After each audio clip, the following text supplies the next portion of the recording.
we need to pay tribute, and we've got the right man here to do that. Greg Inglis retired this morning from Rugby League. Still can't get over the 32 years old. Yes. Player of the a player of the generation. I don't know from your perspective of how you saw him develop, but seeing him over here as the fully fledged player that we did, one of the greatest I've seen. You know, the phrase is used a lot, men against boys. He always was that for me. Australia will miss him, Queensland will miss him, South Sydney will England miss him. won't miss him. We won't.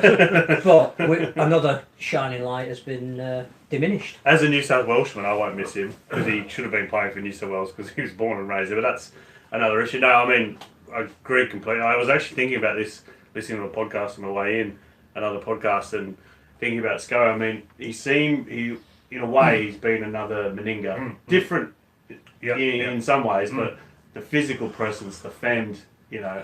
I mean, you played against Mal, and but also to Mal's partner in crime, G Miles as well. Yeah. So Greg, he's been a freak of rugby league player, and you will put him in Meninga's.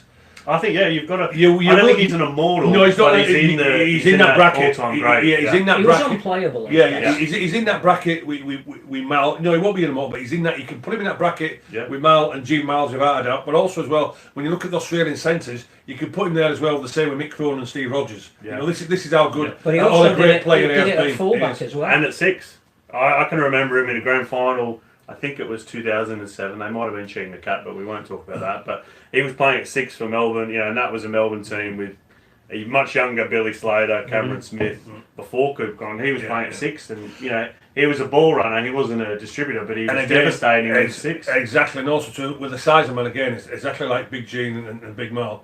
What pace did he have? He had no issues going 60, 70, 80 yards whatsoever. Simply a freak of a rugby league player. He will be sadly missed. Absolutely sadly missed. Probably 2014, apart from all the Origin tries and the Australian internationals, 2014, winning that grand final with Sam Burgess at South. 43 years.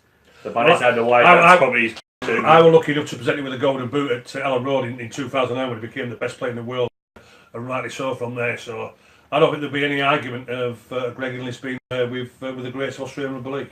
Yeah, sad to see him, forced out by injury. What's he been forced for? Just niggling injuries. The shoulder, I think, is the main. He's had issues, body issues. I think it's just as Phil said, there's like men against boys, and I think now he's coming back to the field and he's not that dominant force because his body is letting him down. I think it's 16 or 15 years that he's. Do you know what? As well, then fair play to him for being open and honest to say, listen, I can't take it anymore. You know, he might still enjoy going to training, he might still enjoy the playing, but what he's realised is now, even though he's only 32.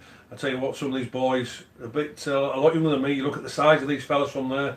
Yeah, fair play to him, but and he's going to stay involved in the sport because he's been a fantastic ambassador for the Indigenous. Hey, that's what the Aussies do, don't they? They keep the greats of the game, don't they? Yeah, South's going to look after him. Hey, funny, isn't it? Yeah, that's what the game do in Australia. They look after players. I'm not saying what you mean. The great ambassadors of the sport. Yeah, but what I'm saying is they want the players to give something back, and they know they've got something to offer. Pretty strange, that, isn't it? Pretty strange. Never catch up. Yeah, I wonder if the Rugby Football League are listening. You know, for some of our, it's got in my day now. You know, I'm not talking about myself. I'm talking about the players now. I'm talking about the players. You know, who are going to come up to retire and all this sort of thing. You know, and use them as ambassadors. Exactly. Congratulations to Cameron Smith breaking the record in the NRL. Fantastic. So 3,800 points behind Neil Fox. We were chatting about how good is Cameron Smith. You talk about players who are going to be immortals at some stage. Neil Fox. Surely Cameron Smith is one of the greatest players ever to pull on a shirt. No two ways about it. He's the best hooker that's ever played the game. And we know the game's totally different to what it was 20, 30 years ago because the scrums are totally different. We hook a bit. His game just he plays as a hooker, but then he plays like a halfback and he plays like a loose forward. He's got a heart as a lion. He's just an all-round rugby league player from a point of view. Defensive-wise, I think he makes 40 tackles a game. He doesn't look as though he's out of breath. Every time he plays, he's got the nickname the accountant from Ray Warren, hasn't he? His creativity, his vision, his awareness, his tactical kicking, his goal kicking. Well, what more can you say? He referees the game as well. There's nothing wrong with that. But he is the complete rugby league player. In Simple terms as It's of, amazing though. The first couple It of is. years at Melbourne, Matt Orford was a goal kicker. Yeah. So he probably could have had another 300-400 points Yeah, by maybe now so if as he well, didn't. If he yeah. wasn't a goal kicker. But the best hooker I'd seen and played with Benny Elias when I was at Balmain. But have you ever seen a player take the right option more often no, in any given no, situation? not whatsoever. And I tell you what, when you look at the certainly for the last 15 years in the NFL, you look at the players. You look at Lockyer and you look at Andrew Johns.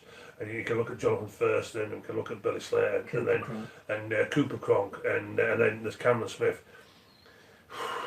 You know, you just can't say that Cameron Smith is above all them players because of the player what he is. He is the complete rugby league player. He doesn't shirk anything on that field. Doesn't shirk any responsibilities. And when he wants to be nitty gritty, he's involved in that. When he wants to be pretty, he wants to be involved in that. And from a representative point of view, we know what he did at Queensland, we know what he's done with Australia. And I say, the best hooker for me that's ever played the game, and he's a competent rugby league player, and he will be an immortal one day. There's no two ways about it. That's one of the best players you've ever seen. Yeah, I think so. I mean, you mentioned a few there. I mean, for me, particularly growing up in Newcastle, but Andrew Johns just completely changed halfback because he tackled like a prop. You know, he could do it all. But yeah, Cameron Smith is in that. There's no two ways about it. I mean, obviously, completely different characters. I think Cameron Smith, one of the things that impressed me interviewing him a few times is just what a great spokesman he is for the game. I mean, he is the perfect leader. Yeah. You know what Cameron does as well, because he, when I was at in the World Cup 17, I was in the same hotel with the lads at Brisbane, and I sat with him one morning as well. And everything what Cameron does, he does with a smile on his face, and that's what I love to see from sportsmen. Just enjoying everything what they do, and that rubs off when you're the captain. Of course it does, absolutely. You know, he's a great. You're setting the mood. Absolutely, he's a great ambassador for the sport as well. But he just loves what he does. He loves that responsibility, and also to the extra pressure what he has. He seems to thrive on it. But everything what he does with a smile on his face, and that's what I love to see.